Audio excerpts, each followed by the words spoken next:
Month since the FAIR Act took effect, changing the way brokers' fees are covered when you rent an apartment in the city. Many feared it would push rents higher. So has that actually happened? Fox 5 Sharon Crowley has been taking a look and joins us live in the newsroom. Sharon. By all accounts, it may be a little too soon to tell real estate agents, landlords, and tenants whether or not there's been big changes. They all seem to agree, though, for now, the tight rental housing market is holding. What did you think about the broker fee? It was pretty annoying, yeah, but I stayed for the second year, so my rent drastically decreased. In a city where renters significantly outnumber owners, any break on housing costs is welcome in this competitive market. It's why so many tenants applauded City Council for passing the so-called FAIR Act back in December before going into effect last month.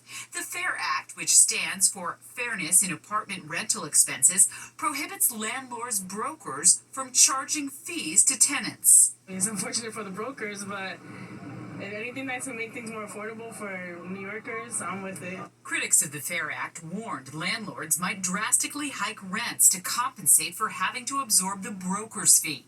However, so far, data shows that's not happening. New numbers put out by StreetEasy indicate rents only rising 0.8% since the law went into effect in June. We've spoken to dozens of landlords over the past few weeks to sort of get their pulse on how they're thinking about the FAIR Act. And at the end of the day, landlords want to collect that rent check. So they're not willing to leave apartments vacant for months and months just to make a point. So we're definitely seeing them still rent those apartments. New York City realtors see things differently, as the new law may mean in some cases brokers lose money. I think we're all trying to figure it out, honestly, Sharon. I don't think we know. We think we know, but we are still working through it. Bottom line is the listing agent gets covered. The question is, does the landlord agree to pay 15% of the annual rent or just 1 month? And does the listing agent decide to share that or not? Frances Katzen is a realtor with Douglas Elliman. We saw a bit of a reset the first 3 days. I mean, I think we saw a lot of landlords taking product off the market and scrambling to try and renegotiate with their current leases. Well, the FAIR Act also requires landlords to disclose all fees in listings. Violators face fines up to $2,000. Now, it's only been in place, as we said, a month, so realtors and landlords think they need a little more time to know exactly whether it's working as intended and for whom.